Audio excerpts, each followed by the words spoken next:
Welcome back to the Occult Rejects. Today we're joined by Dan Richards. A lot of you already know Dan for his sharp commentary, his willingness to get into the weeds on controversial topics, and his talent for cutting through nonsense in a way that's both entertaining and brutally effective. He's someone who can talk about big ideas, weird claims, internet drama, and serious debates all in the same breath, and somehow makes it all work. I've had the pleasure of meeting Dan twice in real life, and I can honestly say he's a genuine cool dude. He's easy to talk to, down to earth, and just as engaging off camera as he is online. But once he gets online, that other side kicks in. And that's where the trolling, the shade, and the absolute precision start showing up. His ability to throw shade with style is honestly impressive and part of what makes him so fun to watch. What I appreciate about Dan is that he brings intelligence, humor, and a little chaos to the conversation. He's not afraid to challenge people. He's not afraid to ask uncomfortable questions. And he definitely doesn't mind ruffling feathers when he thinks it's deserved. So I'm really glad to have him back on. But before we introduce him, let me introduce the other rejects. And we got Judith the Loon joining us. What is going on, Judith? How are you? Hello. Thank you for having me. And welcome, Super Sexy D. You could catch me on YouTube and on X as the Loon. Thank you so much. I appreciate you joining us. And my man, Headless Giant, what is going on, sir? How the hell are you? I'm doing good. You can catch me on X and on Instagram and also on YouTube. We had an excellent trialogue this morning with me, Indigo, and Ricardo. It was amazing. We had a great 2-hour round trip talking about everything from machine elves to, everything. It was great. It's nice. Got to talk about the machine elves. Love it. Thank you very much for jumping on, my man. And we got Ethan Indigo. What is going on, sir? How are you? Great to be here. Great to see everybody. Nick, thanks for putting together all these great meetings of the minds. Dedunking Dan, awesome to talk with you once again. And I'm Ethan Indigo Smith, easy to find on all the social media, several books out there, and more articles coming. And again, I appreciate being here. Of course. Thank you, sir. And finally, Dan, the man himself, please, if there was anything I left out, please let people know, or if you want to advertise your YouTube or anything. No, you're fine. The only thing I'd want to say is that May 1st through 3rd, we got the Quest for Ancient Civilizations Conference. I'm getting a little dyslexic there, sorry. But it's going to be me and a bunch of other people too. David Hatcher Childress, and we're going to have, I believe, Hugh Newman's going to be there. There's going to be a bunch of people there. That's I'll put a link down below on my channel. But yeah, I'm going to be there in person. You'll get to drink with me, yell at me, scream at me. Oh, Brandon Lee, man, I thought he died on the Crow. Holy shit. Sorry, I'm sure it's the first time you've heard that in your entire life. Sorry. Definitely the first time. Hello, everyone. But yeah, it's good to see everybody, and that's the only thing I wanted to plug. And yeah, let's just chat away. Yeah, real quick, that's the one that's coming up that you just mentioned. That is being done by Wandering Wolf. Yeah, by Wandering Wolf and Robert from World Z Media. It's in Sedona, Arizona, which is the hippiest of hippie towns. It's pretty wildly crazy. I'd never been there before. I went to speak with Graham Hancock there about a year ago, and I looked it up, and Sedona, Arizona is known for ley lines and vortices. So I'm like, okay, that is a fucking hippie town if I ever heard of one. So what do you guys have? Ley lines? Yeah. Okay, mushrooms, nice. But we don't grow here. Yeah, I just wanted to let people know. Me and Headless had the pleasure of going to the one in Phoenix, and that's where I saw you for the second time, and yeah, highly suggested if people can make it. It was awesome event. Had a blast. A lot of great speakers and great people there. So definitely check it out if you can. But it was a lot of fun. All right. Well, hell yeah, it was.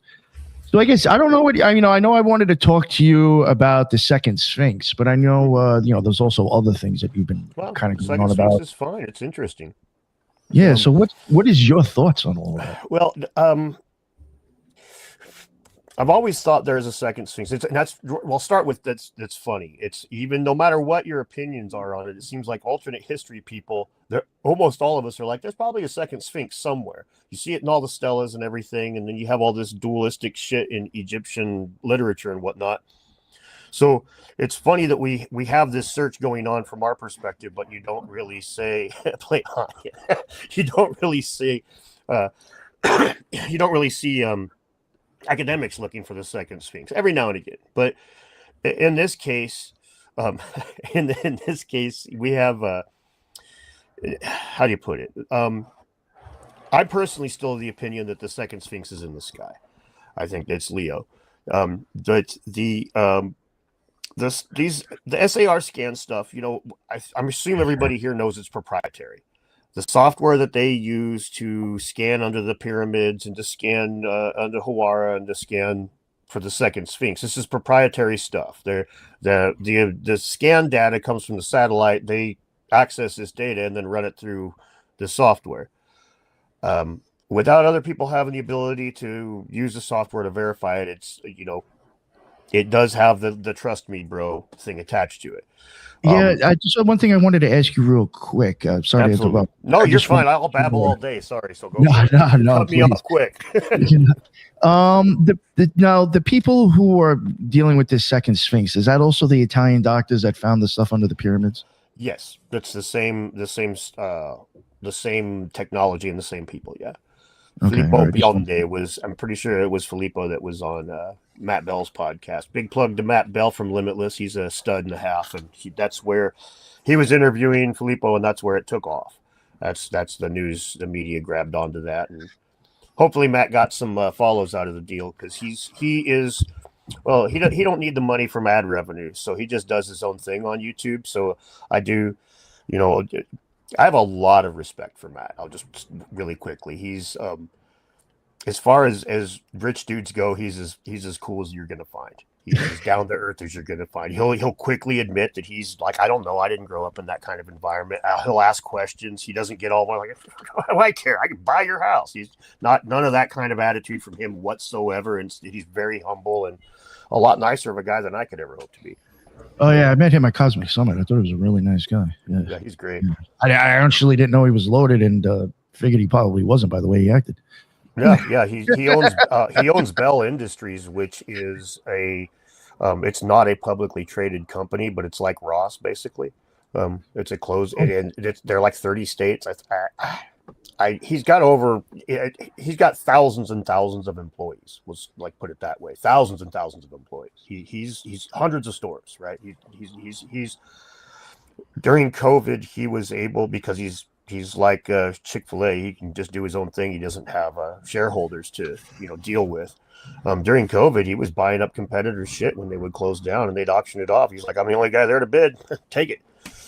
So. Wow, smart. Anyway, man. yeah, Matt's a stud. Yeah, Matt's a stud. He's super sexy. He's almost as sexy as me. But yeah, the reason why I was asking you that with the pyramids is because like again, there's only so many people that can have that technology to even say that that's what happened. Yeah, I mean, you know what I'm saying? Like how you don't have too many people that have the same stuff to back up yet. You know what I'm saying? Like, don't you need? It would help if you had 2 or 3 other people kind of saying, "Oh, we found the same." That's absolutely right. And another big problem is there's like a lump of dirt. Basically, you've probably seen the photographs of like a lump of dirt where they're proposing the Sphinx is. Matt from Ancient Architects, Matt Simpson, he brought up. I just was watching a short video of his earlier today or last night that was a photograph of that same region from like the 1920s, and it doesn't have that lump of dirt, where it looks like that dirt was dug out of somewhere else or whatnot, right? So that's another very interesting thing here. But again, my opinion on their scan technology is they're using AI, right? So I think that's why we're going to see like problems. Like if you remember the first big scan they did, and it had like 5 king's chambers in the pyramid. Do you remember that? Do you remember when AI gave everything 6 thumbs and their freaking toes were fat backwards and all that? I was going to say kind of shit. I'm still having problems with images sometimes when I ask it to do things with AI. Sometimes, man, it's like whoever's operating those things has got one hell of a sense of humor. It's like, I'm going to make Keanu Reeves look as just dumb as I can for you here, buddy. But I got to ask anyway. about Hawara. Yeah. So we see from the historical record all of these references to this underground complex in Hawara. And if we really want a key to understanding what's, maybe been lost in the rest of Egyptian history and Egyptian archaeology, that would be the main place. Why are they so reluctant to excavate Hawara, that huge underground complex there? I think, well, for a few, I think there's a few reasons. One of them is that they've said for like a century that they know where Hawara is and that the labyrinth was all above ground and everything else is basically BS. So that's one thing. The second thing is, they'll never give any of us a lick of credit for anything. All right. That's never going to happen. So if we go and we say, hey, we think this, I'll give you a prime example. Ben Van Kerkwick's work with the vases and the vase scan team and everything, at the very least, it's demonstrated that the ancient Egyptians had a lathe, a handheld lathe or something like that. So a much more precise lathing type of machinery, 1,500 years or so than we would give them credit for. Right. And it's not like insane, like it's not the ancient high technology Ben's looking for, but it is at the very, if you're really skeptical, at the very least, he's pushed the bar that far. Now, instead of saying, man, Ben really did some good work, those guys are just using that position as a stick to hit Ben over the head with, to say, look how stupid you are. Look how stupid. It's like, he deserves the fucking credit, guys. He's the one it's not the only guy, but he's the reason you know it. He's the reason you're coming after him with it. And they need time to loot Hawara. Bingo. I see live, Dan, and everything stops. Oh, thanks so much. I want to say thanks to Nick McCartney. He's like a badass moderator for me and puts in a lot of free labor, which is great because it satisfies that like ancestral need for slaves. So I appreciate it, Nick. Thank you. Sorry. Yeah, you're fun. No, you're good. You're good. You're good. So, yeah. From what you've seen, what do you think is the actual evidence like from behind this claim? On the Sphinx, I'm pretty skeptical of it. Hawara, on the other hand, that's where I really want to dig. That's the place that out of all the spots that I'm because even if the scan software is complete bullshit, the accounts, Hawara was supposed to be the one of four labyrinths. One of them being the one from the Minotaurs and all that shit on Crete, and then one, I forget what the other two were supposed to be, but there were four that I believe was Herodotus listed, and that they were all based on Hawara, and they found what they believed to be the one in Crete, but it barely really meets the standard of what's been described. So you wonder if it's if it's kind of a homage or a small pyramid, a mud brick version of the Great Pyramid, to draw an analogy, right? Maybe it's just a step down. It's hard to say, but the Hawara maze was definitely a thing that was talked about a lot by ancient historians. So yeah, I personally think that I'm shocked that we haven't seen more action on that area since. It was Petrie was the first guy that was like, oh yeah, here we go, here's the maze, take care, guys.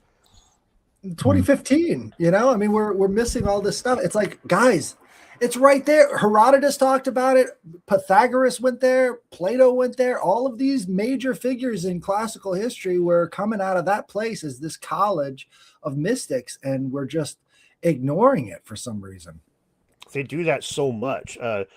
I was really blown away. I'm working on a video. I'm working on several videos, but this will be a little spoiler on one that's coming in a month or two. The Giants thing, like it blew my mind. Like I was just watching videos at random on like reels, just both doing nothing, and it had a one about one of the mounds over in West Virginia, and so I just was like, okay, that's a little interesting. So I start looking into it a little bit, and this bones in the thing there was like 13 skeletons total, and like 10 of them were like over 7 foot. The guy that records this, it's like, okay, so at that point, you got to check the dude. That's immediately my next thing. He's like, all right, is this guy, is he Captain Giant Man? Was he a good scientist? What was his deal? He was a fucking great scientist. He was like really known for all kinds of shit. And like well respected in the field of archaeology, and this wasn't the only time he reported giant bones. And they're not like insanely big. I mean, 7 foot's not like so abnormal as to be, we have 7-foot people in the NBA today. It's just that I honestly think a lot of that probably had to do with a little bit of cultural indignation. It's like, hey, whoa. You can't have these engines being taller than us. That's terrible. Because the Smithsonian comes out and puts out a errata basically and says, oh, no, guys, that's not exactly what happened. These weren't giant bones. These were, he just mismeasured them. And that honestly is, the guy's a fucking scientist. He's really good at all these different kinds of things and drawing pictures and all this exacting labor, but he doesn't know how to use a tape measure. I'm just like, come on, you guys. And it's the same kind of thing here. It's like, oh yeah, Plato, Herodotus, these guys, oh yeah, they knew all kinds of stuff. Every now and again they were wrong, but that is bullshit. They just made that up.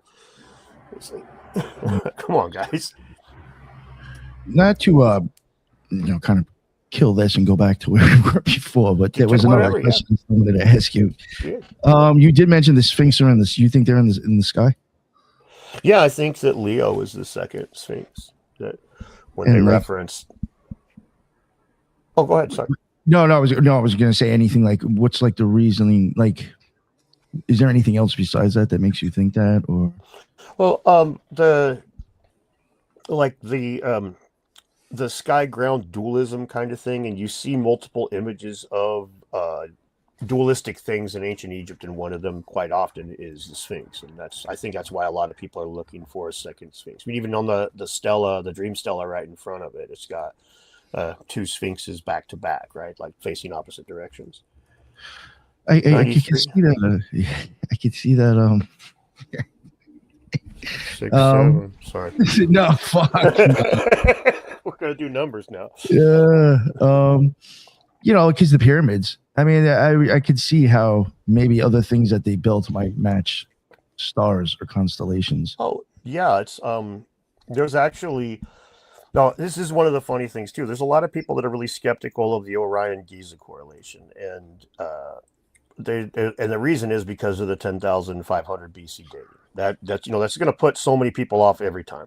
But there's a archaeoastronomer named Vincenzo Orofino, and he wrote a couple of papers, in fact, that are discussing the Orion-Giza correlation, and he found what he believes to be a 4th dynasty reference, like a correlation, but which may or may not be accurate, but one of the coolest things about his work is that he found a direct inverse correlation between the magnitude of the star, the apparent magnitude, which is how bright it looks from the ground, and the size of the pyramid. And it's not just star brighter, pyramid smaller. It follows a steady line that happens to be a very popular mathematical form in their construction over there. It's like his work was really interesting to me, and it was like the first archaeoastronomer that actually took Robert Bauval's work seriously and was like, okay, let's see what we got under the hood here. And next thing you know, it's like you have a scientific debate. You have maybe it's 10,500 BC. You have a guy say it's 4th dynasty. There's another guy that thinks that the star Sirius is involved. It becomes what it should be, as opposed to being poo-pooed out the gate, which it was through bullshit means. There was no way to go check in those days in the 90s when Robert Bauval first talked about this, late 80s, early 90s. There was no way to get online and go say, what was the star, what was the constellation that housed the sun in the spring equinox of 10,500 BC? You were beholden to fucking astrological books that you had to go buy at a hippie store that may or may not even care if it's accurate, right? But nowadays you can go Google it. So one of the things they said is, oh, Leo wasn't in the and it's like, well, it was on the cusp, so it was at the start of Leo, yeah.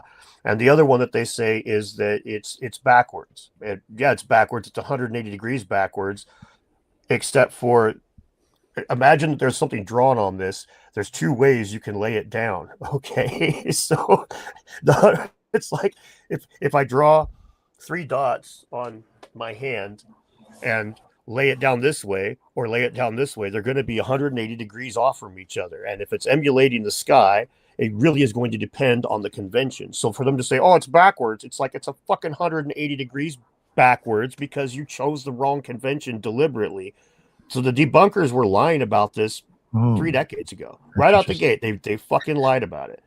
And we're talking Ed Krupp, who's one of the premier archaeoastronomers in the world. I've got one of his books on my shelf, and I love his work normally, but he was an absolute shitheel on this one.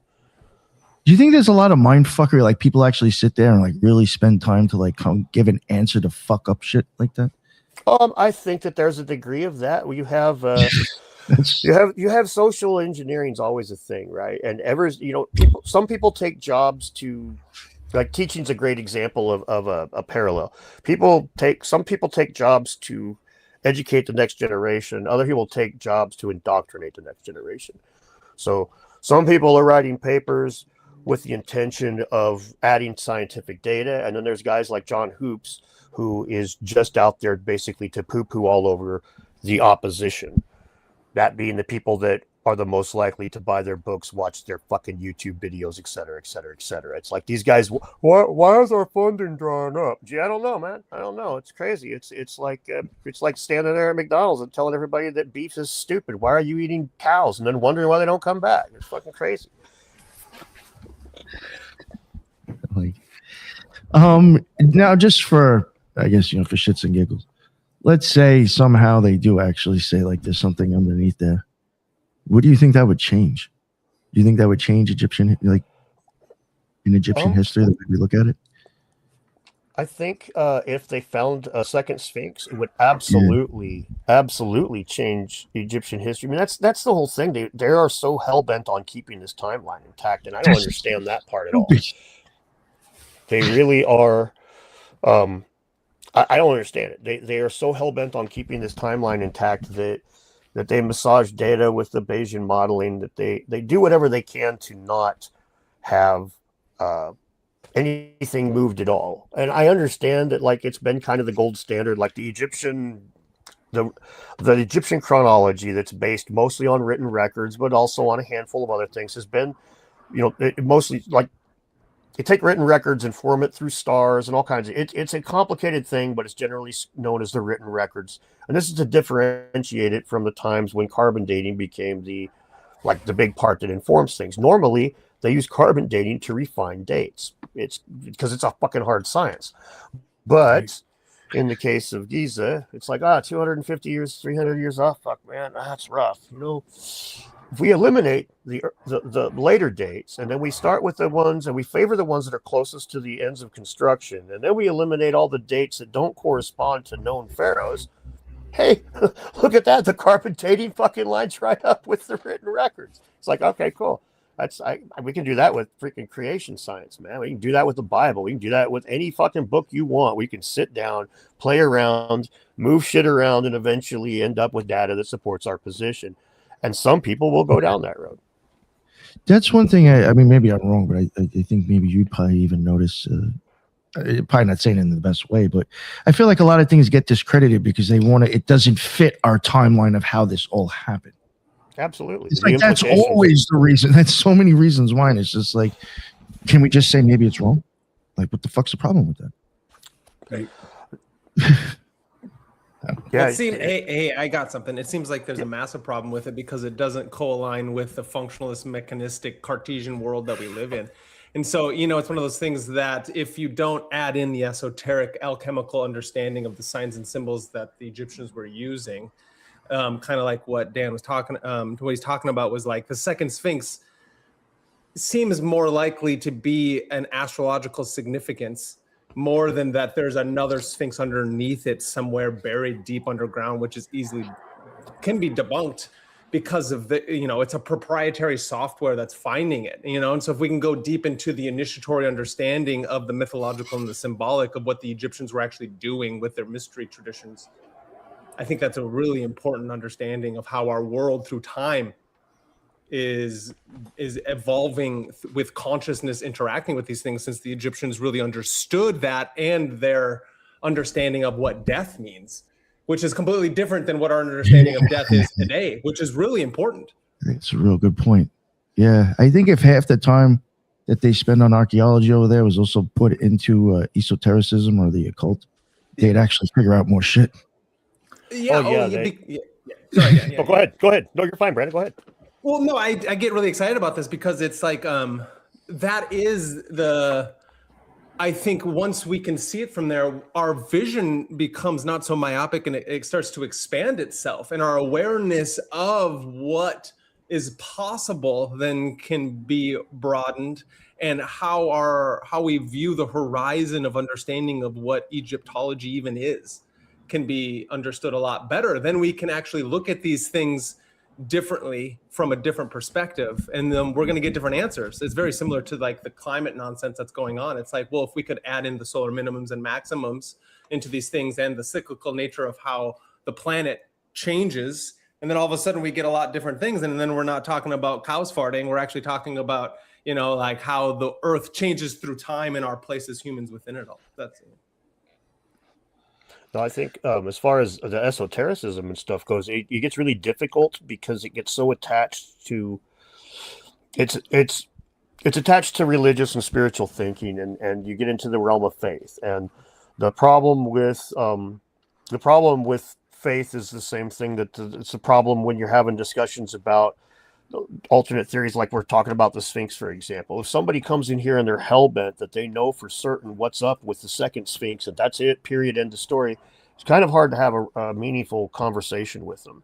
And the people that are the most prominent in the spiritual world tend to have that kind of I'm certain, I know I've got this, I'm informed from the higher power or whatever, and that rubs the more skeptical types of brains the wrong way immediately. It's just like, I know for a fact. It's like, dude, we don't do gnosis up in here. We do evidence.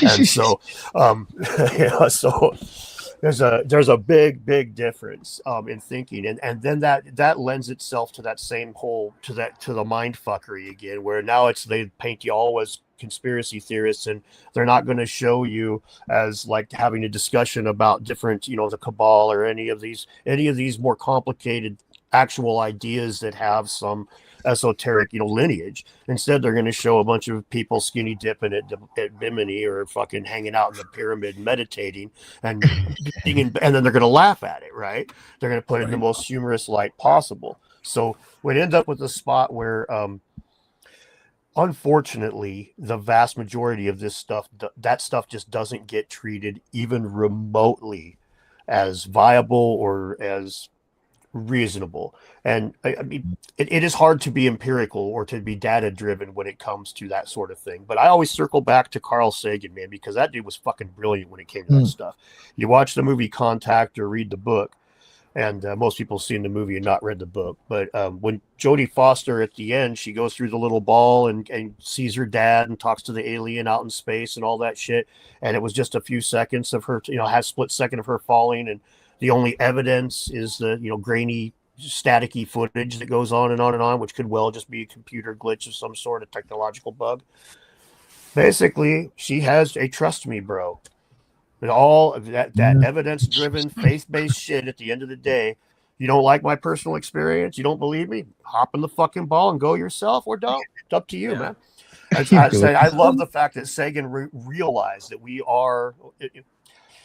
the way forward to learning things is, generally speaking, evidence-driven and stuff. This is how we eliminate outliers and people's opinions become... We can reconcile the ones that are accurate and the ones that aren't. But if we don't keep that core of humanity, think about all the horror stories of AI and how it always revolves around it just not having that emotional core that we can't really quite put our finger on. But it's just that pure, cold logic scares the fuck out of us for a reason. We know what it means.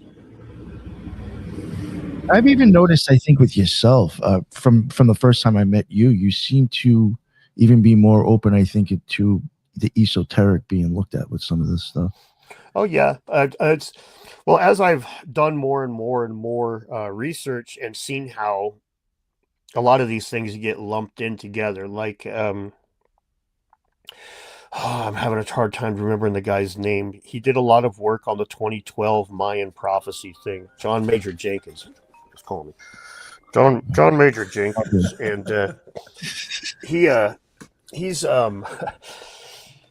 was like, his work was maligned by John Hoop so bad, like horribly. They were basically made him out to be like this.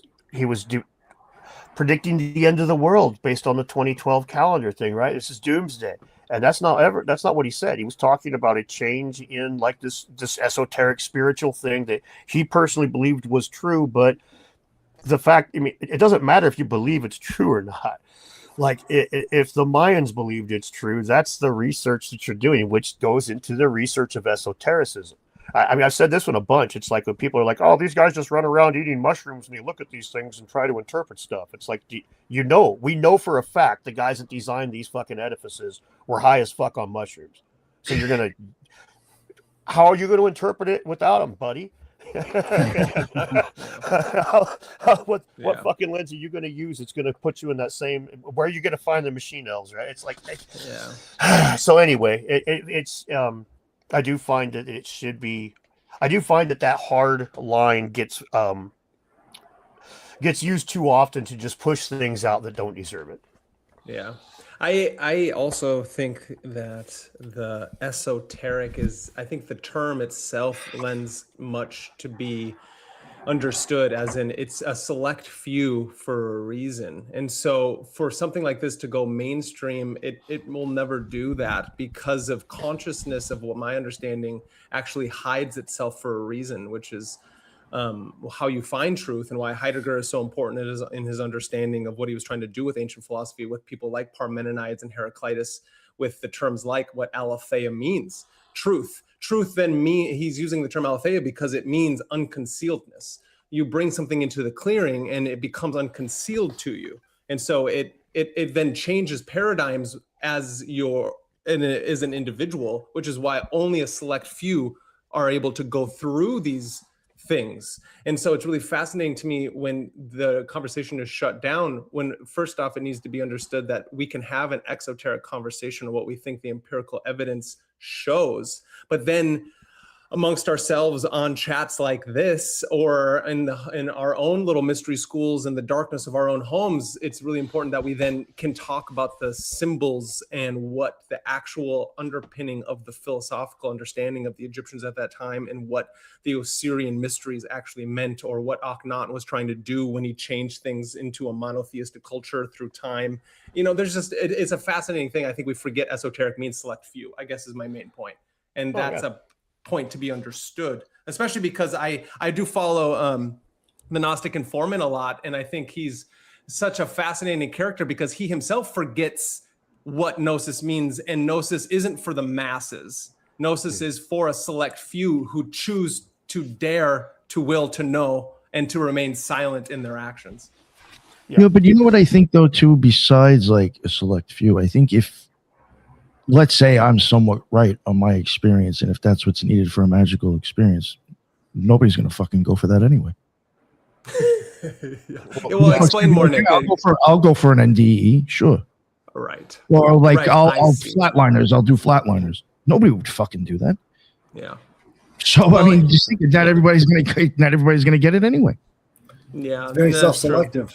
It's also, and what we're seeing with these NDEs, not even that, but then the psychedelic experience, which is having you go through a near-death experience if you take enough, right? If you take the heroic dosages, as we're seeing, people can do that and still not understand it and get locked out of these experiences. So it's an interesting, not even, I've taken psychedelics with people and I am the only one who made it out alive. And I don't mean that physically, but a lot of people got left behind and then they didn't fall into the mystical and magical realms. And so again, I think there's a lot more to be said about the metempsychosis, the transmigration of the soul, as Plato talks about through his understanding of what it takes to then practice and try to get back to these things, which is then, I think, like these landmarks seem to be things that are there so we can remember what it means to go into the dark night of the soul and try to transmute our experiences if we can read the symbols correctly.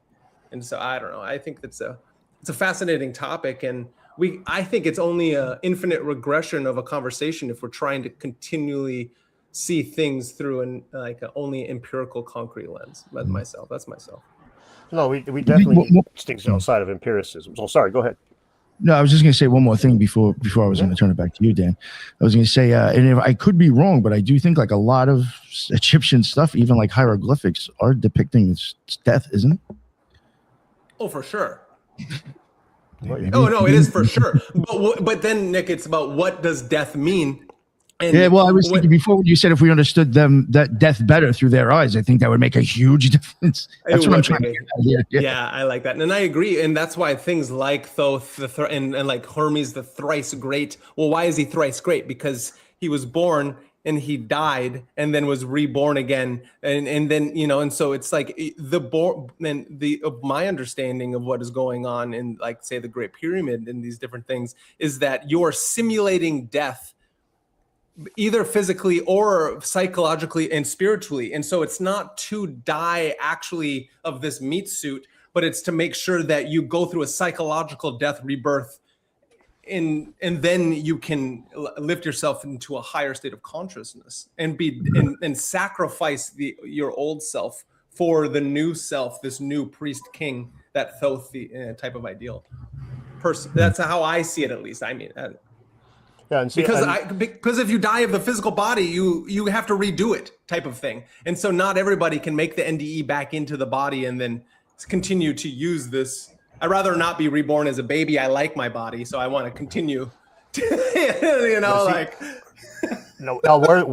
Where this like you're putting your finger directly on the reason that science has a real problem with it, like with esotericism, because as soon as you get into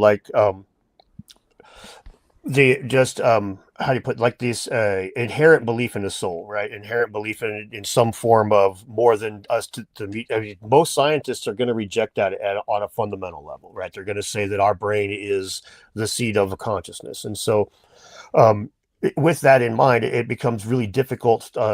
It's like, well, let's put in these tests to test and see if the pyramid does raise consciousness. And they're laughing at this. It's like this, to them, it's not even worth doing.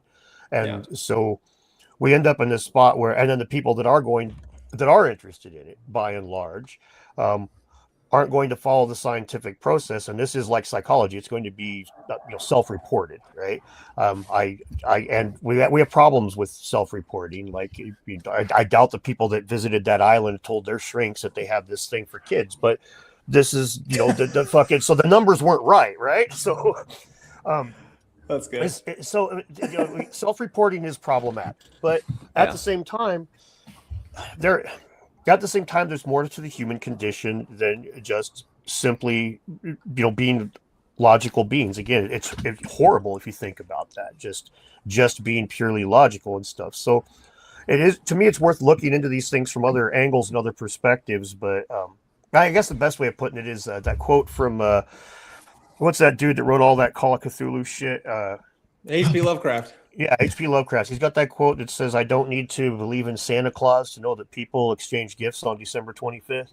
It's like, I don't need to believe that the ancient Egyptians had anything going on with all of their beliefs and spiritual stuff to study it. You don't have to be a Christian to be a theologian, right? So I like the term. Ritual artifact, right? That's the term that they use all the time. Ritual. What does that mean? VHS tapes will be ritual artifacts in the future. Yeah, but isn't it fascinating how we don't want to look at the lens of the things like this? Not we, but like the great we doesn't want to look at the Sphinx and the pyramids from the lens of what the mythologies are telling us that the Egyptians believed. It's like, why not understand it that they believed that there was life after death, and not even that they thought that life after death was more real than this life, which is why Plato talked about the forms being just what they were, because he himself went there and studied with the priestcraft of that time, went through the mystery schools, which were not out in the open because of it was going into a dark period. He waited like 20 some odd years to even get in. Exactly. And so it's like, why are we trying to view it through a scientific materialist lens when that's not how those things were created in the first place? It's a it's a very real, very steady problem that you've seen with archaeology for forever. I did a video on the East Wenatchee Clovis site, which is it's got a bunch of really big Clovis points, and they're like expensive ones, and they were all reburied and put back in the ground, and that the whole deal with that site. The Native Americans and the archaeologists are squaring off. The archaeologists are like, hey man, this is something from 10,000 years ago. This could tell us a lot about how the people came to the Americas and stuff. And then you've got the Native American guy going, buddy, there's a newspaper articles with it. Buddy, we came out of the fucking caves. We don't need you guys to tell us about our history, about our past. We know where we came from, and this is bullshit. Get out of our backyard. You get archaeology is very much has always had this just inherent, skepticism of mythology all across the board. It's just like that. There is no myths do not contain a kernel of truth kind of attitude. It's like, which is so nonsense. Which is so nonsense. But I do get where like if say you're studying the Ark of the Covenant, I can understand why somebody studying that is a lot more skeptical of the claim of it having bread from heaven or taking down the walls of Jericho than they are of it being made out of wood and gold, right? And so I get it, but there's that's one of the things again I like about Matt. He's always assigning things probability. He's just like, I'm not sure about this, I'm not sure about that, but I give this like a 1% chance, which is what he gave the Sphinx, by the way. Matt Bell, the guy that interviewed Filippo on the second Sphinx, he gives it about a 1% chance of being real. But anyway, I think that there's a very frustrating reality that of human psyches separating itself and looking at other people with a lot of disdain nowadays. And we got where we are conquering the planet using what we bring to the table as a community. And a great example of this that I like to use a lot is when Albert Einstein came up with the theory of relativity, E equals mc squared. And about 9 years later or so, he has a quote saying, I can barely understand the theory of relativity anymore now that the mathematicians have gotten hold of it. E equals mc squared isn't what split the atom. It's the basis, it's the foundation, but it took a whole lot more fucking work to get there. You had a dreamer that was good, he's smart, but you also had the methodical cocksucker that's just in there. Nope, that won't work. Nope, fuck you. And at the end of the day, you end up, these two can work together. How did we get the carbon dating on the Great Pyramids done?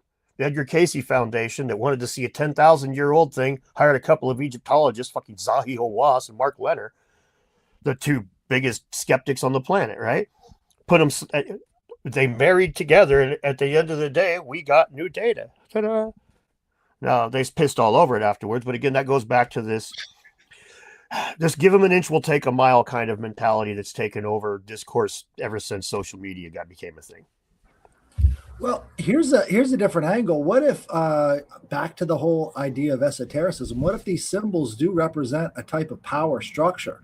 And unless you've got the symbols in place, that power structure becomes in question. So we're constantly looking at this from outside and not understanding what these symbols really mean to the inner core of the esotericists. Meanwhile, there might have been a whole different head on top of that Sphinx, thousands of years ago. And what did that mean to them versus what this new one means now? So, we don't really have the keys, but I think that could be part of why things haven't changed in so many years, is because it kind of represents a lineage almost. Yeah, I can't argue with that. Yeah, overturning the work of your forefathers in these regards is something that you can't do if you're not in the field, man. But you can, but they're not going to like it. And so, it's up to them to refine things. I mean, I get it all the time because I challenge these dudes. I get it all the time in my comments. What are your credentials? I can read a book and I can read a paper and I can do basic math. I mean, what more do you want? I mean, this is all that you have to do to evaluate these things. It's not like they're written in jargon that nobody can comprehend. I got Google right here. If I don't know a word because I'm too dumb, I'll press a button and find out. It's not complicated.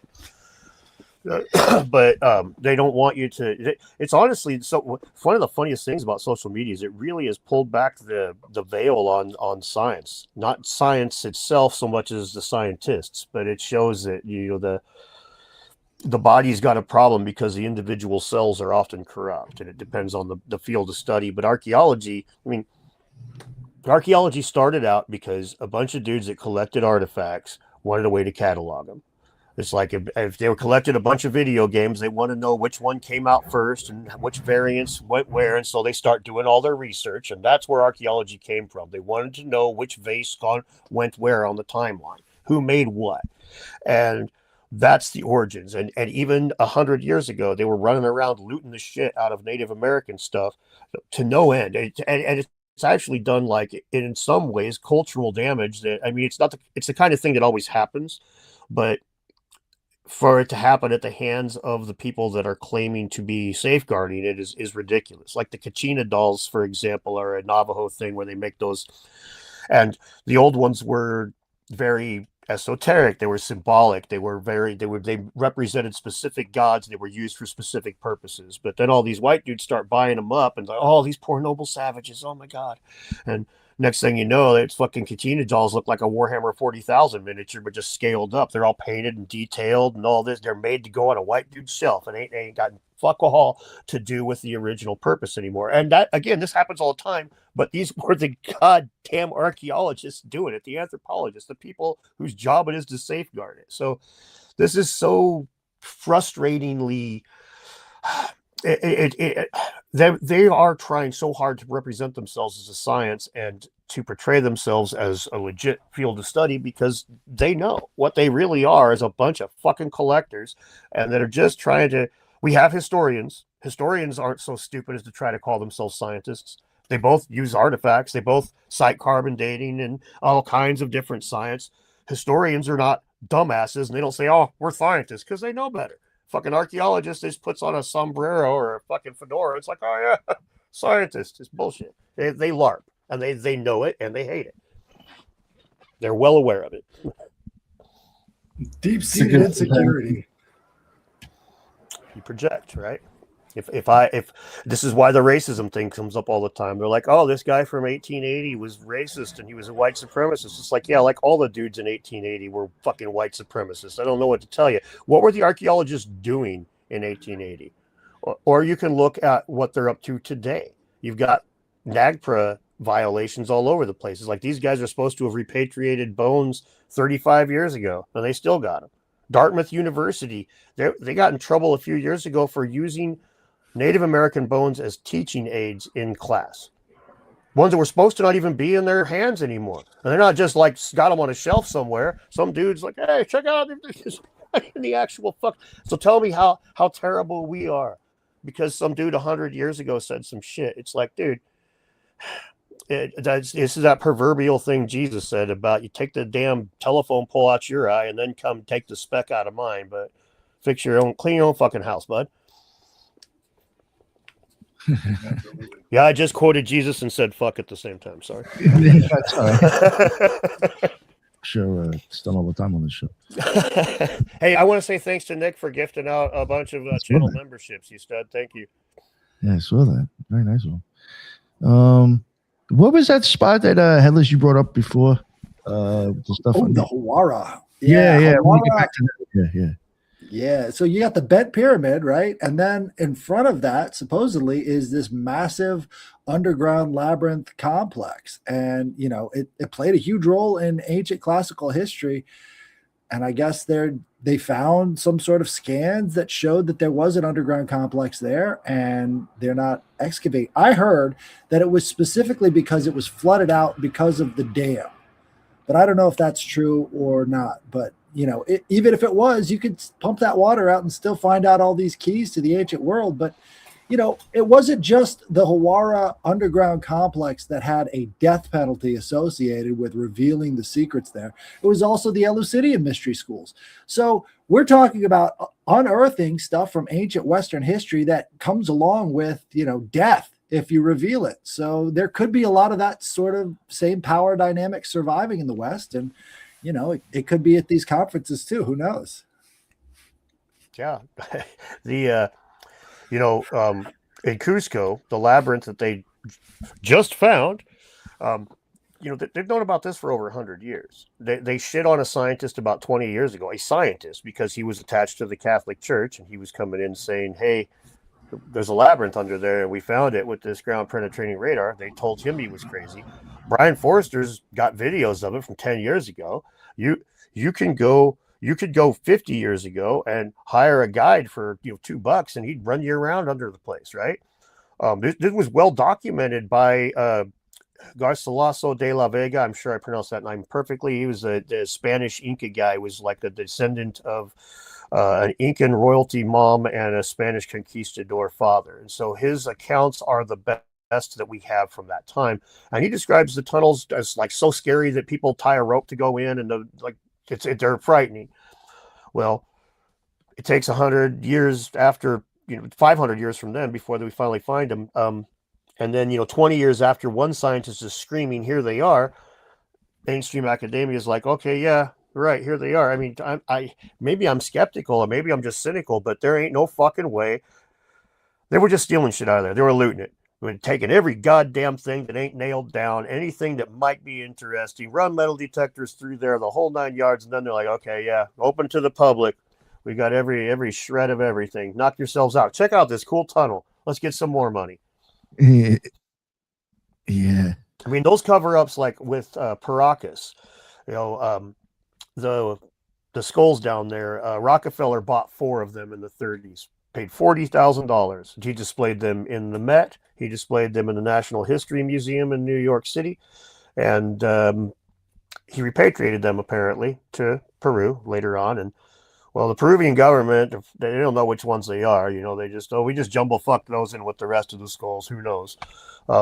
Photographs of them being displayed in the Met or the National History Museum are non-existent. Photographs of those skulls are non-existent. You can't see. When there's like 600 or so bundles, if memory serves, down in Peru of these graves with elongated skulls, these grave bundles, Rockefeller cherry-picked 4. Those are the 4 I want to see.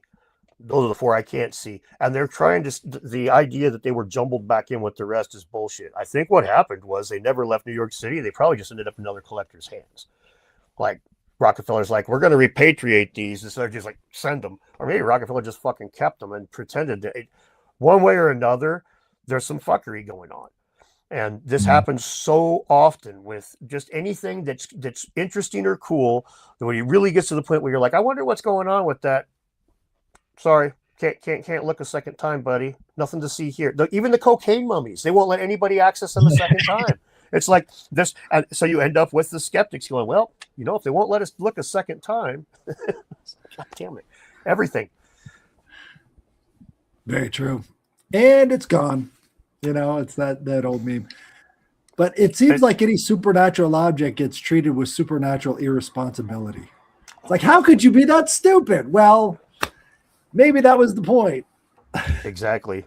It's so frustrating too. You see the more, like you say, the more supernatural it is, the less likely it is to be treated with any sort of actual reverence or anything cool at all. It's frustrating, but it's indicative of the kind of way they look at. I mean, the term pyramidiot, which I love that term, but it's very insulting, and it's old, man. It's been around for like 100 years.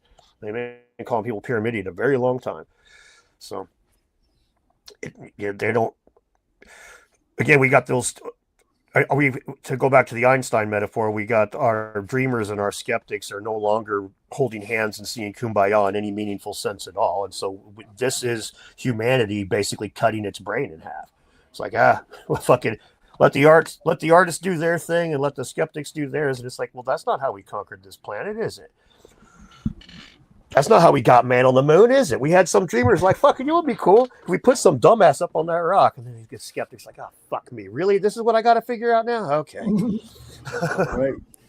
Right. But, that's sort of the goal is if you could limit the imagination, then you don't have to go out there and dig this stuff up. And you don't have to question these long held beliefs and all the rest of this stuff that sort of bolsters the power structure as it sits in place today. So I think your work with the elongated skulls from up in the north or northwest was really fascinating. I remember watching your presentation at that conference, just sitting on the edge of my seat. I'm like, I had no idea they had elongated skulls up there. I'm sure everybody else doesn't either, but this was like a widespread Pacific Rim type, all the way up and down the coast. They had this sort of head binding or elongated skull tradition. So yeah, it was all around the coast, and this is being removed from history right now too.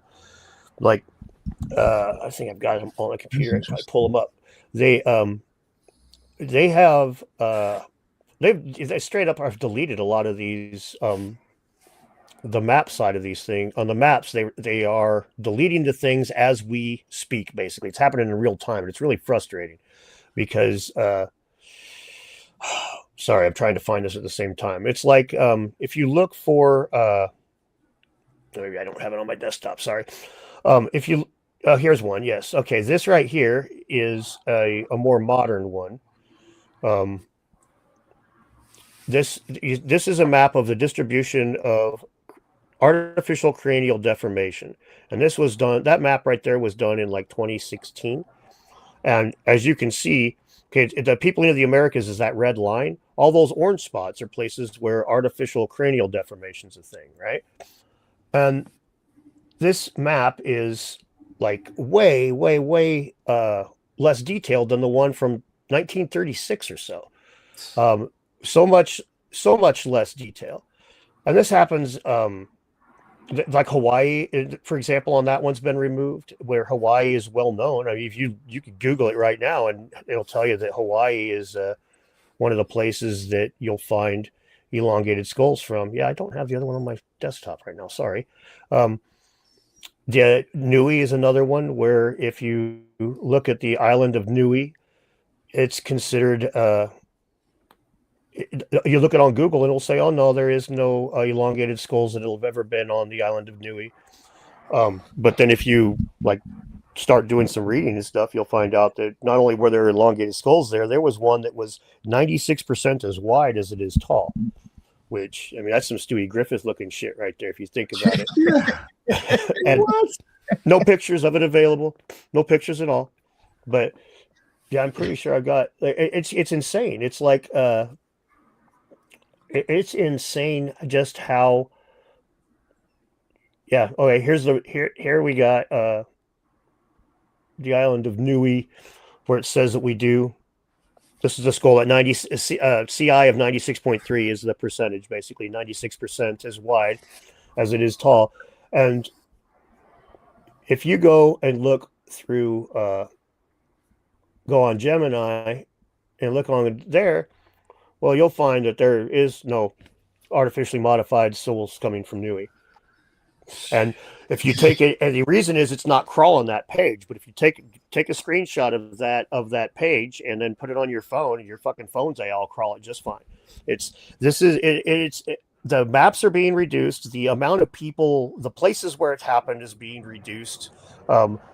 The internet's slowly erasing these things, and access to photographs or even drawings are gone. And it's fuckery. I don't even know how else to put it. You look at how widespread it was all across the coastal regions. It's like, well, gee, ancient seafaring civilization, anyone? I mean, it seems so patently obvious, and that's why they have to.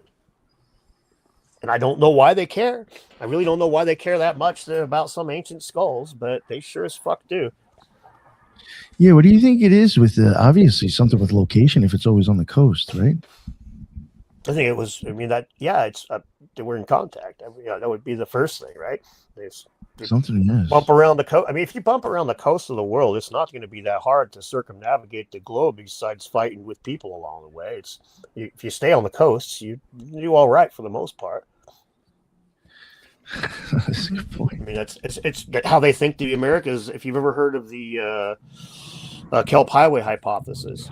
It's basically that they came, instead of crossing the Bering Land Bridge to get to the Americas, they just jumped down the coast with boats. And that's why you've got stuff down in New Mexico 30,000 years old, in South America 30,000 years ago, because they were. It's a lot easier to travel by boat than it is overland. So what would have taken thousands of years by overland migration can be done in 20 years through boat.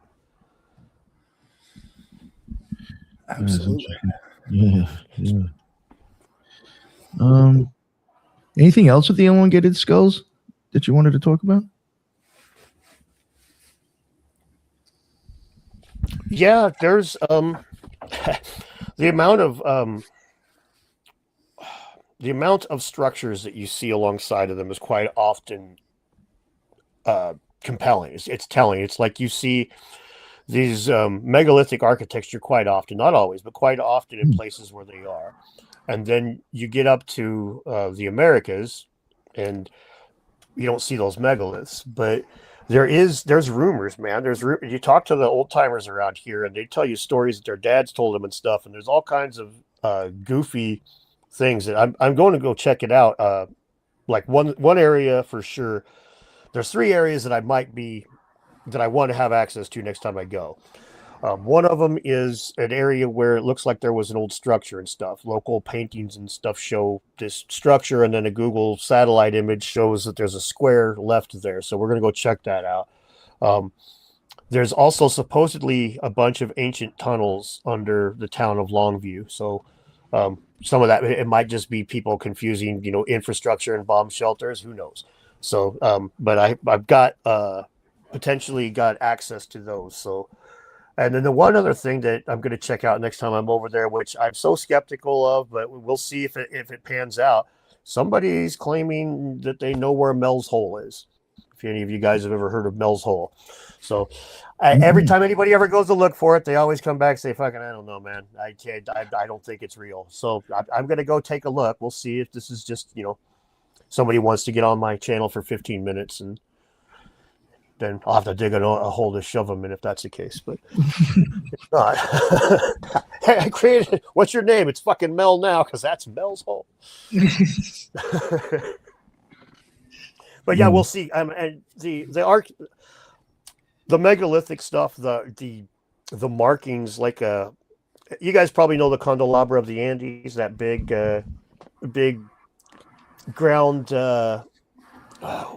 It's like the Nazca lines, except for it's a geoglyph. There's the word. It looks like a candelabra, right?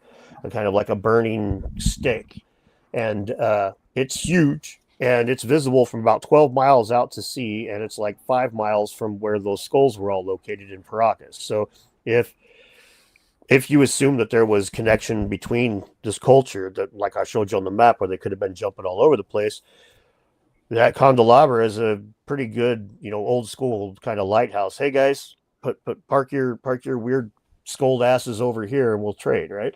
So a lot of those kinds of things I end up looking at and thinking that we have signs even now with DNA. It's so funny because when the first Ancient Apocalypse comes out, all the skeptics are like, well, you need DNA to prove any of this, and now it's like Easter Island has DNA from South America, no question. There's Polynesian DNA in South America, and there's South American DNA in Polynesia. These guys knew each other. They might not know each other all the time, but they definitely were in contact enough that we can find traces of it today. So, we really need to look at things a lot differently. Thor Heyerdahl was demonized for implying that there was a connection between South America and Easter Island. And now it's like that's standard archaeological accepted scientific fact. It reminds me of something Headless and Ricardo and I have been discussing, mainly at Ricardo's direction, on how that there's this massive amount of copper that couldn't have been mined from the old world. That had to, seemingly, one could deduce that there was so much copper that a lot of it had to have come from the New World, and that they've spent a lot of time hiding connections of seafaring groups, maybe because of the restriction on resources and the benefit that one can get by having this knowledge of where to get the copper and so forth. So I wonder if that is maybe connected to maybe why they might want to eliminate the idea of seafaring groups. That may well be it. It may be, that could well be associated. The copper mining stuff is always interesting to me because it's one of those situations where you'll see them make all these estimates. You've got, modern geologists that will make massive estimates on, what came out of the hole in the ground and yada yada. But then you start asking questions like how much copper, and it's like, well, we don't know well enough to say whether or not, how much copper came out of the New World. We don't really know enough to say a whole lot, and they get really vague with it. Because I looked into that when I did my video on the copper culture, and I was surprised that like the debunking of it is pretty much non-existent. Weak. Yeah, It's super weak. It is. It's super weak. And there's the real problem there. It's like some of those artifacts to me, like when I look at some of those artifacts, I see clear like Mesoamerican influence, and that's accepted in certain parts. Like you go down to the south, they'll say, oh yeah, these ones are probably part like West Virginia and those mountains. So, oh yeah, these were probably part of, influenced by Mesoamerican stuff. And then it's like, okay, but you look at the similarities between this conical mound where they buried a bunch of dudes in it with one central burial like a royalty, then like the Mexican pyramids, which they'll tell you were ceremonial centers, but most of them also had one royal burial in the center of them. And then in the old world, where a lot of the pyramids were used for burials as well, it's like, I mean, yeah, you can say that pyramids are just the easiest way to stack rocks, but why is it that everybody wants to stack rocks on top of their body instead of burying it underneath? Or it gets attached to very specific ideas about the soul. To return to what Brandon was saying, which again is why I think the esoteric stuff has value, even if you don't believe in any of the spiritual aspects of it. You can see the connections. You can understand where somebody else is coming from, and these connections are across the world. There is clear connections across the world in iconography and in ideology. So, yeah, they don't want to deal with that. I don't know if it comes from old school racism, and then they just, like in the modern day, they just don't, they don't want to completely refine the old framework. Because I mean, if you read the papers from 150, 200 years ago, quite often. What's the evidence for this rock being from a Viking origin? Well, dumb engine can't carve rock. That's the whole fucking argument. It's like, what the fuck? These guys are over here making arrowheads out of rock, and you don't think they could scratch a line on one? What the fuck is wrong with you people? And that was so. I see, that's quite possible that that's where all this stuff came from. It's like the idea of these people being separated, and they couldn't have possibly had giants. They're people taller than us. They couldn't have possibly helped inform the Bronze Age. Are you kidding? These guys were over there in butt flaps. We were having the Bronze Age. They're backwards. So they're heathens. So yeah, I think that's quite possible.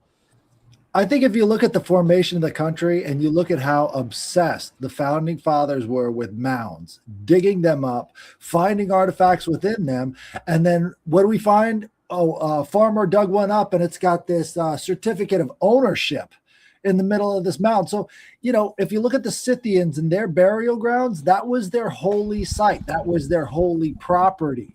And when you think of all of these mounds as being markers of holy property, then it gets into a real estate debate. And they don't want to have that real estate debate. So they're not digging these things up to find out what's really in them, because if you do that, you might find the owners. And you don't want to do that.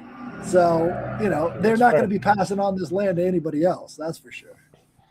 Oh, yeah. They've destroyed the ones that they destroyed, like, so many of them, it's ridiculous. Like St. Louis was known as Mound City originally, and they just raised them all, just flattened it all out. But by the time you get over here to the West Coast, when a lot of these places were being settled and stuff in the early 1900s, a lot of these cities were being built. There was already laws against, you couldn't just go in and destroy a Native American site like you could 100 years before, even 50 years before. So a lot of these sites were protected, and as a result of that, it's one of that disconnect that white collar folk often have from the blue collar world. Oh, we'll pass this law and it's going to stop people from from destroying indigenous sites. It's like, no, it's going to facilitate it. I'll give you a perfect example. I have a friend that worked in a mine in Tennessee, worked in I think it was a coal mine even, but he was told if he saw arrowheads, any artifacts, you just put it in your fucking pocket and get it out of there because they'll shut the whole goddamn operation down.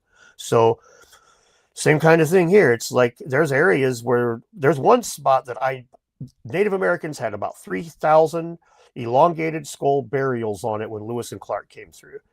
And then a dude came through about 10 years later, and when he came through, his men had a camping fire that accidentally burnt the place, and he lost all those burials and stuff. They're just gone now.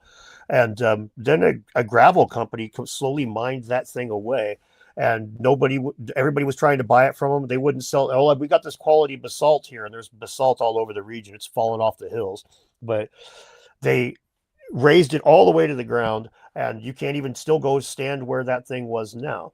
And if you look at pictures of it, it looks kind of like Gunung Padang, how it's like natural, but parts of it look artificial, like modified. And so, again, I think that by the time people got over here and anything that they saw, that the laws were going to stand between them, they just get rid of it and then carry on. But it's one of those. Again, you pass a law, it's gonna change everything, right? No, it changes nothing. It actually makes it worse.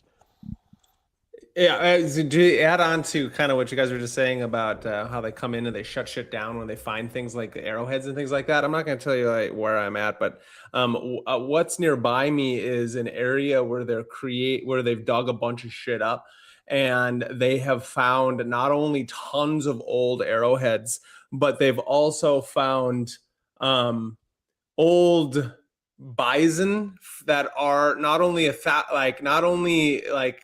they're extinct and been extinct for thousands of years that they know of, as well as they've found old cooking sites. And what is it called?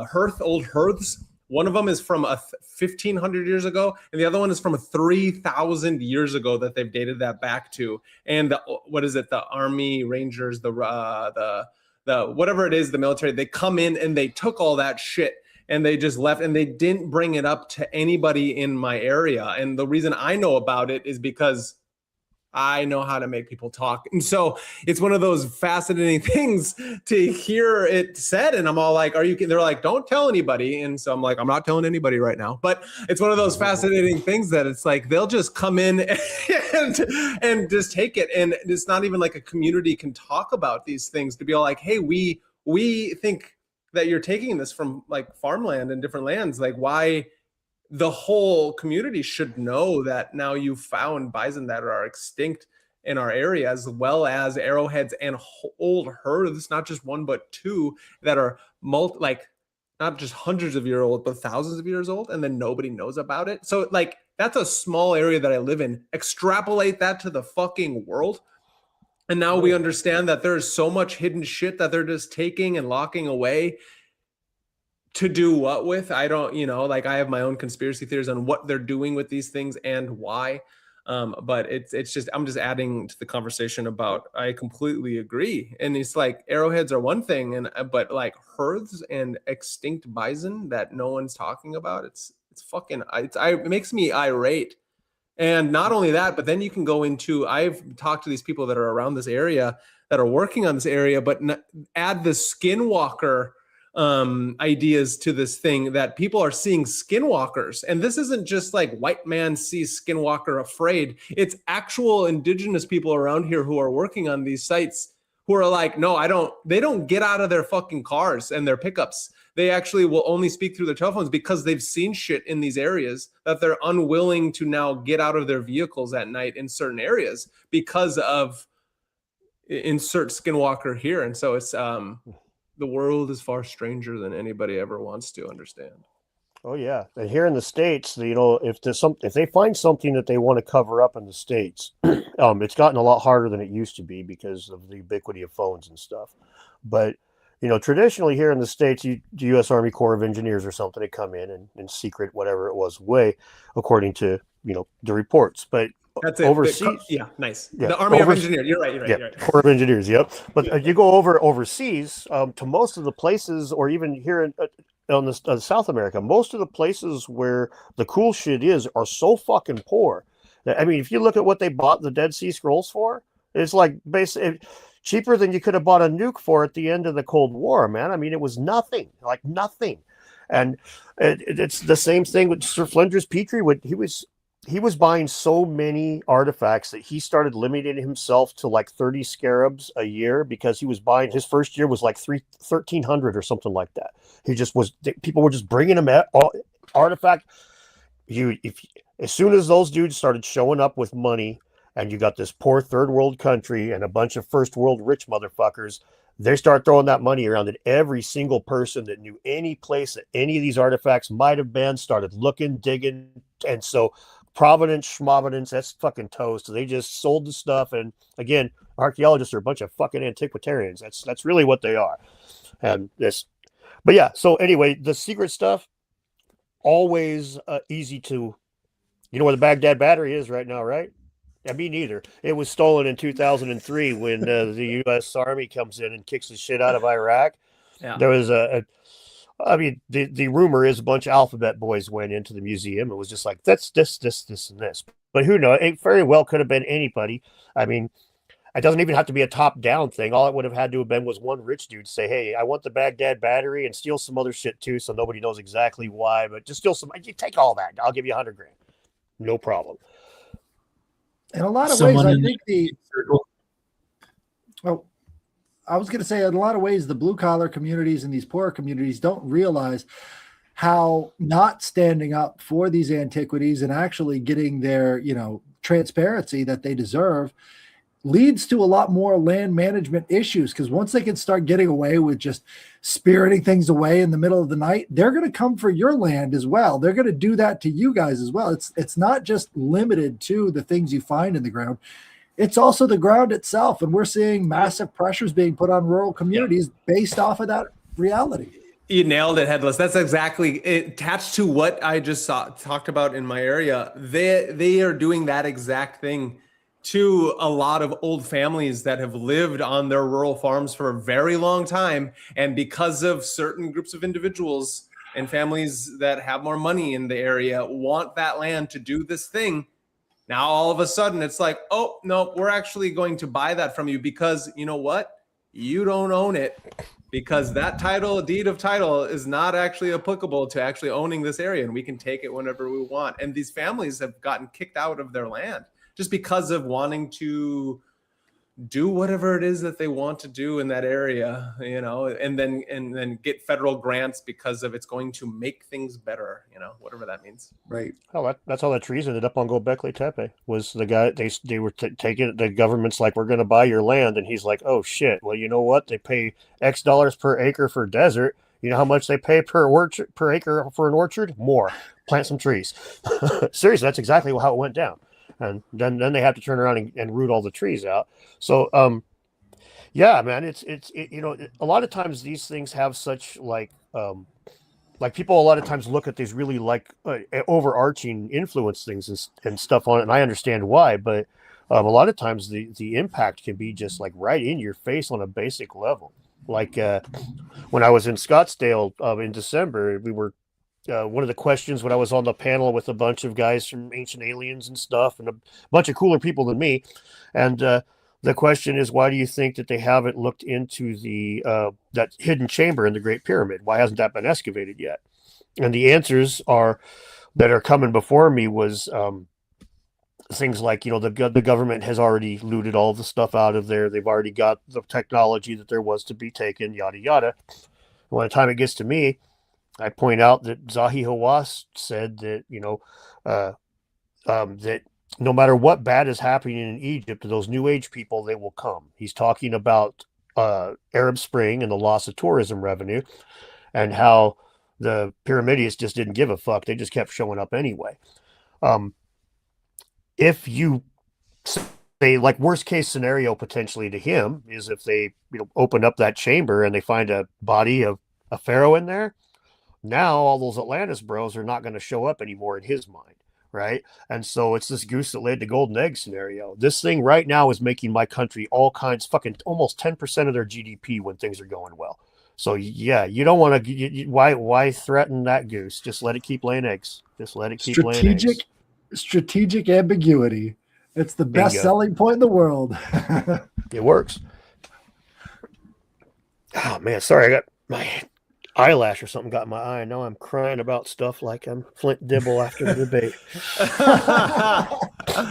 Yeah, that's hilarious. Yeah, I think it's fascinating how we're talking on these like small levels and big levels of like people taking things and not telling other people about it. But then you get on these massive levels. Just think about, again, like you just said, what is all the shit that they're taking and not telling us about the pyramids, about the Sphinx, about all these things, and then about what's going on with like, okay, we're getting this information about these structures underneath the Sphinx and underneath the pyramids and these things, but it's all about what is in the unconscious mind of the human psyche is the same thing as what's in the unconscious mind of our history. And then where are these things going? We know the Vatican has massive archives, you know, where most of the things went with the fall of the libraries of Alexandria, as well as then when they went in there and raided the pyramids and the Sphinxes. And so it's like, it's a fallacy in and of itself to think that what we're getting is the truth, the whole truth, and nothing but the truth. So it's like, why is it so outrageous then to add the esoteric, the mythological, and the symbolic understanding of these things? It's only outrageous because that then we have to change our society as a whole and how we understand how to live as a human, because then they can't get us chasing in this bread and circus rat race about weapons of mass destruction here or there and what the Somalis are doing, these pirates in these places. And, you know, like all this bread and circuses is wild when it comes down to it that right now Palantir is building a whole grid system around us. So then you don't ever ask these questions as a robot named Plato is going to teach our kids in all the schools. And so it's like this fascinating meta-analysis of trying to understand what's going on in our ancient past when it's continually being rewritten at all times. It's like, it's like, what are we doing here? Yeah, you said a lot of things there. Definitely we definitely seen our past rewritten in real time. There's no question there. Again, the esoteric stuff can get a lot tougher to incorporate on a scientific level, because you've got, to use the classic atheist argument is whose God do we go with, right? Like if you take and ask 500 people in our community what they think the pyramids were used for, you're going to get about 350 different answers. So coming in with esoterica and similar, anything that's spiritual is going to put itself in a spot that isn't falsifiable, isn't verifiable, and therefore will always be subject to endless debates, right? And that faith-based thing, again, it's like, so these guys are never going to want to invest in that. Now, as far as the bread and circuses shit goes, yeah, I don't think that's ever going to stop as long as humans are in a meat suit. It's part of the human condition. We have this ability to see lofty, to dream of perfection, and to imagine a world with no pain and no sin and no whatever. But then we go take a dump and have to eat something that used to walk, and then, man, she's kind of hot too. We do all these things that are just so basic that at the same time it's even it gets very difficult for humans to move past things, like and we are easily distracted. Like all they have to do in order to demonize an entire movement, like I mentioned it when I was on Rogan, that how the internet feeds us the most interesting, the craziest stuff, the most outlandish. The transgender people that are working at Subway and just making a sandwich and just trying to get through their day, we don't ever hear about those. But that transgender person that went into GameStop kicking shit around, screaming, "It's ma'am!" Well, we fucking all saw that.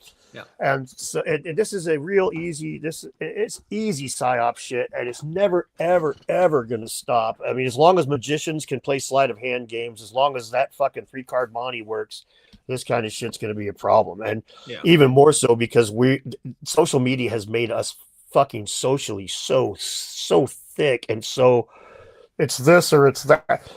I can't believe I had somebody tell me not to body shame people because I was calling Professor Dave Tubby. It's like, if you had the fucking words that come out of that man's mouth, that fat piece of shit, fuck you. Yeah.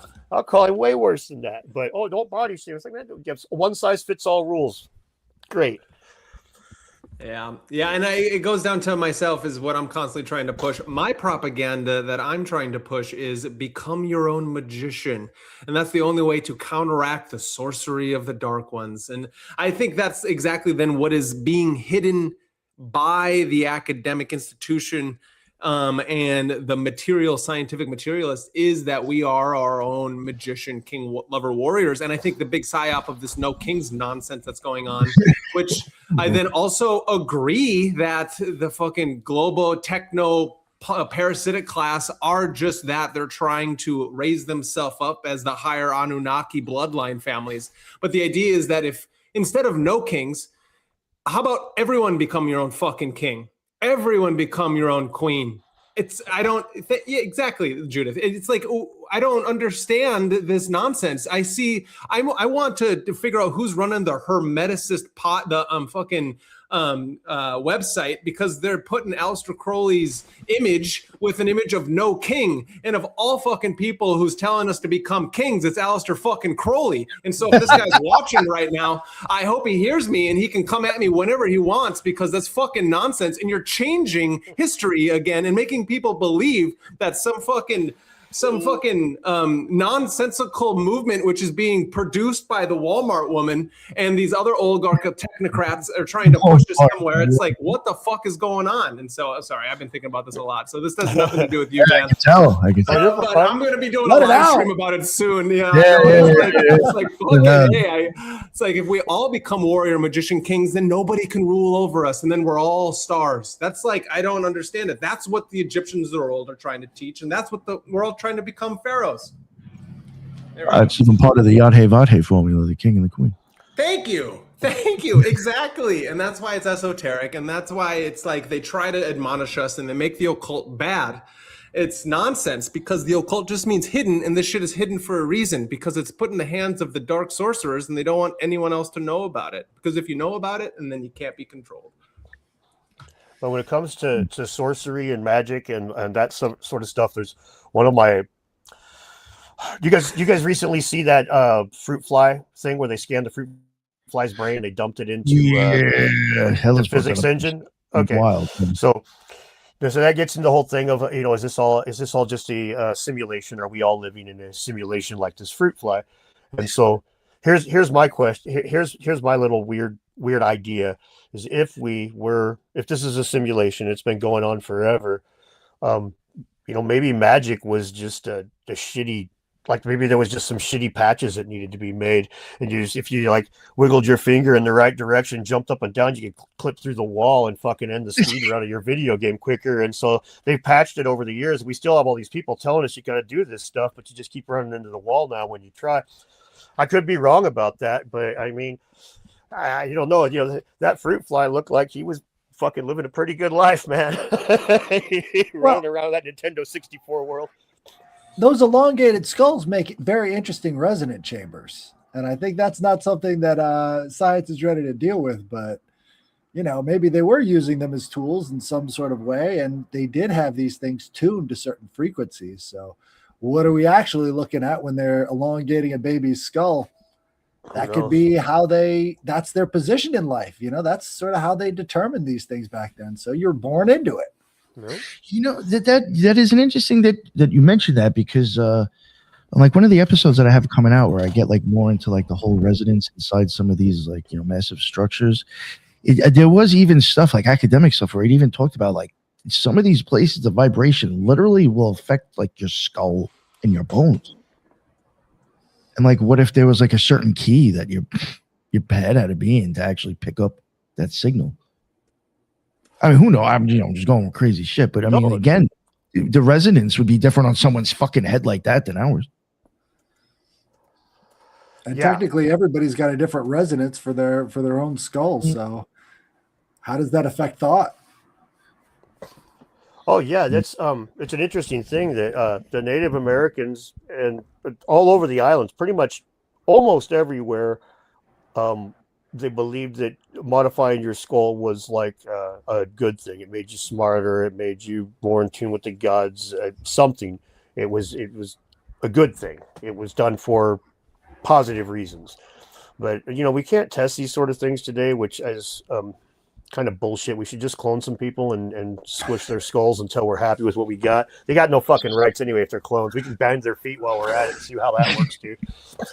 Just do it all. Relax. It's my clone. I can do what I want with them. Yeah, make it a clone of me so we can harvest that fucker's organs too. Mine are about shot. I mean, that's a movie. That's that movie, The Island. If you Yeah. haven't seen it, that's definitely there. And so I don't know, man. That's a tough subject. I think maybe you battle it out with your clone, and then whoever wins is the real person, and then they get tested on. Well, then I'm fucked then because my organs are all fucked up. My clone is gonna be all like nice and fresh, no alcohol. Yeah. Well, then I'll it have means to leave that in you about have half to an hour. work. I just want to let everybody know about half an hour. I need to get off here. So Oh, okay. No, I was going to wrap it up. just soon. letting everybody know. So Yeah. I don't just bag out after somebody says something.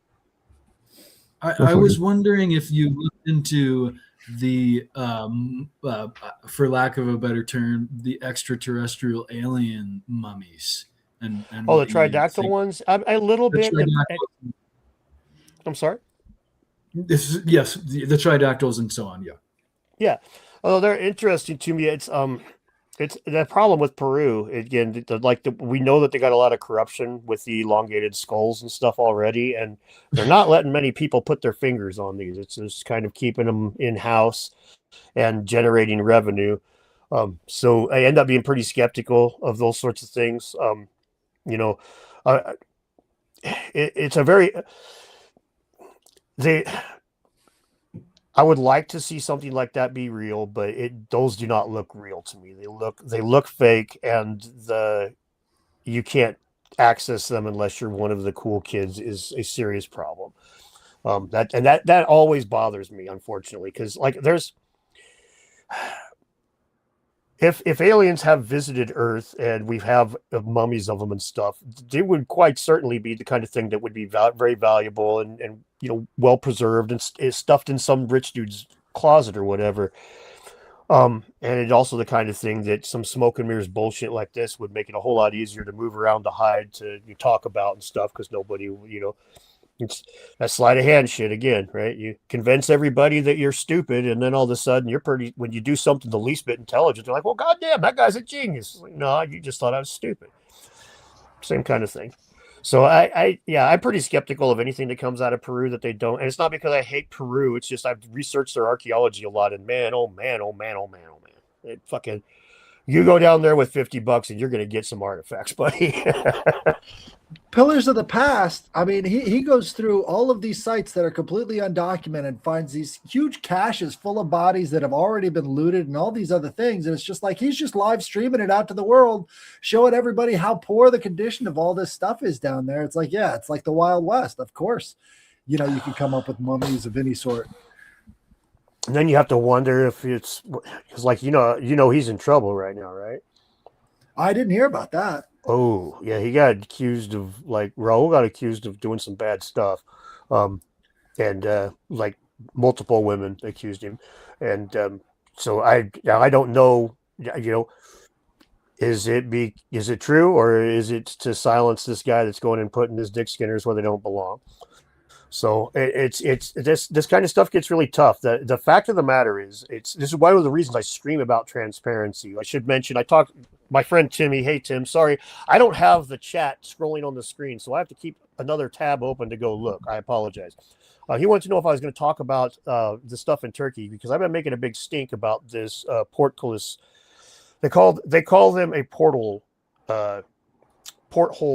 stones. There are these big stones that have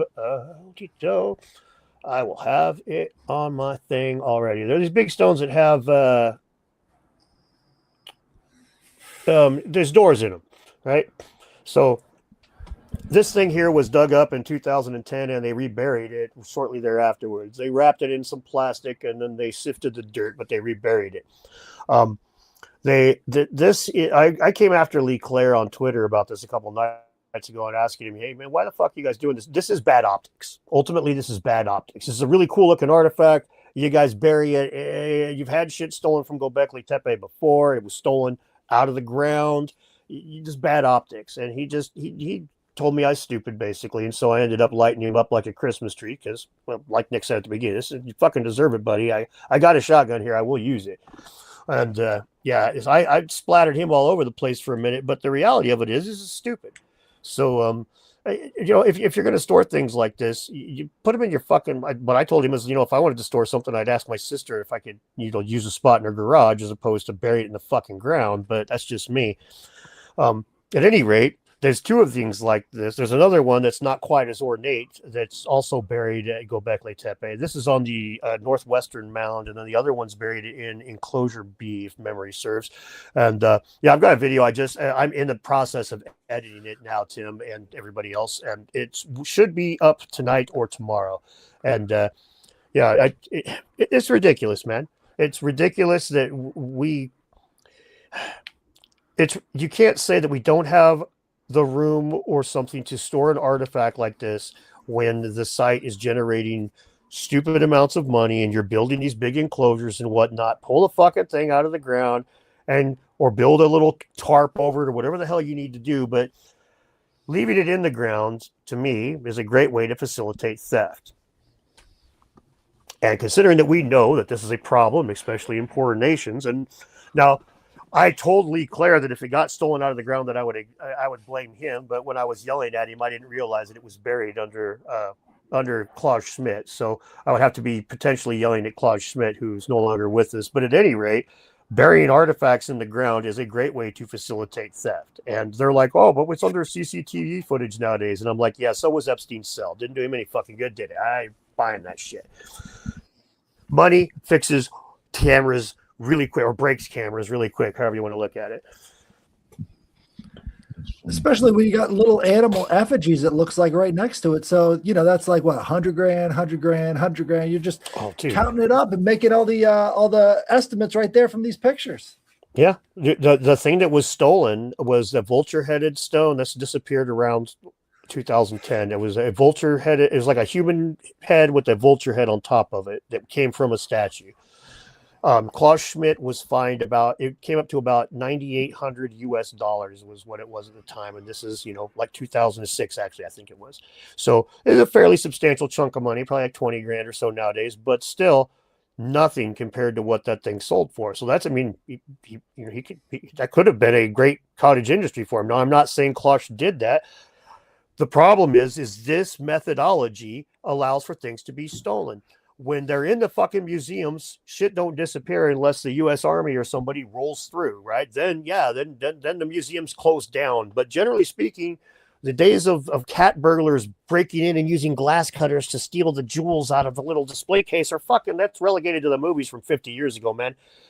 The shit gets stolen when it's in the ground still, and you rob the armored car, not the bank, and ideally you rob the guy walking from the business to the car. Right. This is no brainer shit. You get the stuff when it's easiest. But again, these white collar folks, it's to their credit in a lot of ways. They're a lot of them they're just nice guys and don't fucking know any better.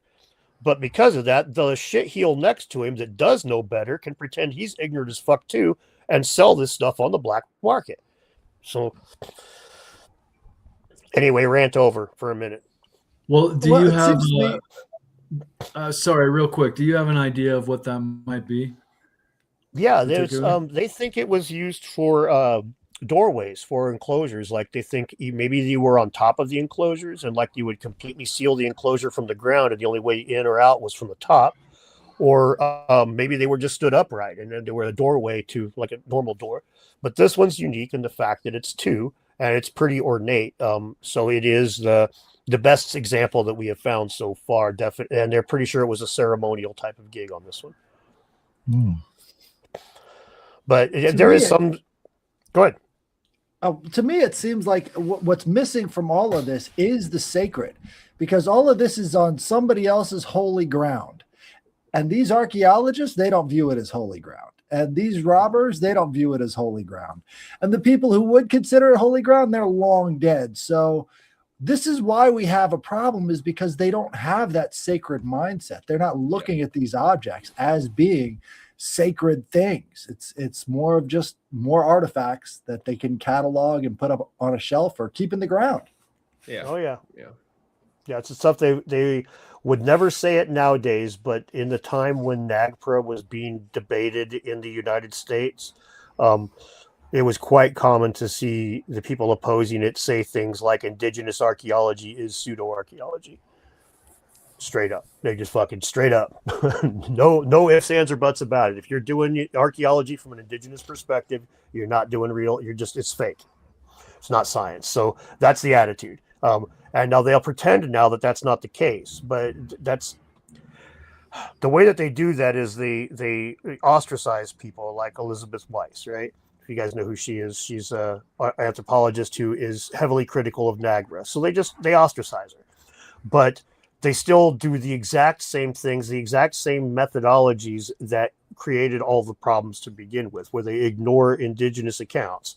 And now it's one thing to take, and I can see why an Indian will get offended if you just come in and take an indigenous account and translate it into ancient artifacts, ancient technology, Atlantis every single time. I can see why that would get fucking old. It's like you're just taking my mess and you're just using them to push your narrative. However, that's no different than what the scientists are doing. We're going to talk about the peopling of the Americas. We want to know the Bering Land Bridge. So let's see how Kennewick Man fits into that. And the natives and the scientists argued about that one for a long fucking time. That standard operating procedure with those guys is ignore indigenous accounts. Pat them on the head. Thanks for the artifacts, boys. Okay. Anyway, I hope that answered your question, Tim. I gotta look and see if Tim's a good guy. I want to make sure I made him happy with that. Sorry. No, that's fine. No, that was great. Thank you for bringing that up. Thank you, Tim. And thanks, Nick. Yeah, I need to get more monitors. I need to buy one of those bat cave setups instead of this little laptop and shit. But I'm so man, dude. My shoes still have holes on them and shit, dude. I'm always gonna be poor white trash no matter how much money I have. So, aren't we all? Yeah, aren't we all? Pretty much. Yeah. Was there anything anybody else wanted to ask? We could wrap it up soon. Yeah. All right. Okay. Well, Dan, thank you very much for coming on again, man. It's always a blast. Hell yeah, man. I really appreciate it. About a lot more than I thought too, which was great. Nice. Before we wrap it up, I'll let everybody plug their shows again. Judith the Loon. If you're doing, I know you might have been having technical difficulties over there. Oh. Yeah. If my volume acts funny, No, I'm you're sorry. good. You're good. Okay. You can catch me at on YouTube and on X as the Loon. Thank you. And thank you for having me, Nick. Of course. And Headless Giant, what is going on, sir? How you doing? Yeah, I apologize for the motorcycle rally that goes on outside my door every time I start podcasting, but that's the way things are. Okay, that's what's yeah. Well, you can find me on X and on YouTube, also on Instagram at the Headless Giant, and check out my show with Ethan Indigo and Ricard Calvadio when we were talking about the all sorts of crazy stuff this morning, free energy, machine elves, all kinds of stuff. It's a great 2-hour round trip. So check out the trilogues. Thank you. Oh, yeah. Thank you, sir. And Brandon, please let them know where they can find you. Please head on over to Magus in the Media on my YouTube, on my X, on my Instagram, on all the social media platforms. I'm here to help break down the myth, the magic, and the meaning, and the things and all the shit that we love together. I want to say something before I go. I just want people to know that even though we're occultists, as this is a comment that I saw, and I shouldn't react to comments, but I'm going to do it anyway, is that there are people out there who want to comment, and it's fine. But I think you forget that the occultists that you see on this panel, even if they don't say it, I'm going to say it for you. We are very divine people. Like we worship things and gods, and like we look at Nick is doing the sacred architecture stuff right now. And so if you don't think that we don't want to walk into churches and feel the mystical beauty of the divine, you're fucking crazy. And so you know who you are, who I'm responding to. And I just want everybody to know that we are God's people. And we all are God's people. And it doesn't matter what God, it's the divine, and we worship that which is. And so I'm feeling hot and spicy because I'm in a hot and spicy land right now. Oh, yeah, and I just truly feel that I want us to help rewrite what it means to be an occultist, a magician, a king, a lover, and a warrior. And I think it's a really important thing for us all to know. And so, like I said before, I want everybody to do that for themselves. And so tap into your nervous system, become your own hermetic, become your own magician, king, lover, warrior, and just do the thing. Listen and follow everyone here, because there is shit going on right now. And it's time for us to take over this world in our own bubbles. And I think everyone here can agree with that. And so again, Nick, you're the man. Dan, I love watching you do what you do on X and everything that you're doing. And so I so appreciate you coming on here and chatting with us, and just continue fighting the good fight, because there's fucking morons everywhere, and we just got to flap them away with all the great things that we do. So there we go. That's what I got. Thank you.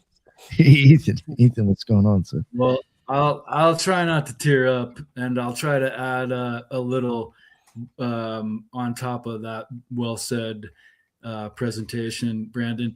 I think of occult rejects as de-occultists, right? We've been rejected by the secrecy and are sharing ideas, all of us. So I think that's a really powerful, proper thing to do. And obviously, Dan, that you share everything you share too. So yeah, props to everyone here. Appreciate you guys for all that. And Ethan Indigo Smith on all the social media. And I, again, just appreciate everyone and on the chat as well. So thank you for making it, Ethan. Always appreciate it. Dan, please. This is the Super Sexy Dan. Let everybody know what's over there, where either they can find all your stuff, any events coming up that you'll be speaking at. Please. Yep, I'll be in Sedona, Arizona, May 1st through 3rd for the Quest for Ancient Civilizations conference. It's going to be a lot of fun. I'm going to be out drinking and partying with everybody, and it's going to be great. You can find me on YouTube and on Twitter and on Instagram and stuff. I'm around. You'll probably find my links at Dedunking stuff. People know who I am. They just don't like me. Really quickly, one thing to say about being all of us being our own kings or being our own things is, people. The singer Jules said that we're God's hands. She sang that over and over and over again at the end of one of her songs. And if you look at things that way, sometimes God's giving you a massage, but some people, they don't deserve a massage. Some people deserve a fucking 2-pound sledgehammer to the ass, and that's when I'm God's hands. So the rest of the time, you guys give them a massage. When they need their fucking teeth knocked in, hallelujah. Sounds good. But thanks a lot, man. This has been a lot of fun. I really enjoyed talking to you guys. Thank you so much for weighing in. Sorry you had technical difficulties, Judith. But yeah, we'll have to do this again sometime soon. Hell yeah, and I'll always have a blast with you, man. And if he says he's going to be hanging out and partying, he is. He will be. I know for definitely will be. yeah, and he's a cool motherfucker in person too. So definitely. Shucks. No, if you can make it to that event, I highly suggest it. Like I said, I went to the last one. Me and Hellas were there. It was a blast. It was amazing speakers, a great time. Even if the food was fucking slamming too. So yeah, it was. It was a lot of fun. Yeah. Awesome. So check it out. And again, thank you, Dan, and thanks for sharing it out. That's awesome. It was great to see a lot of the comments from your side in here too. Good stuff. That's why we go live. And until the next one, everybody be well. Later.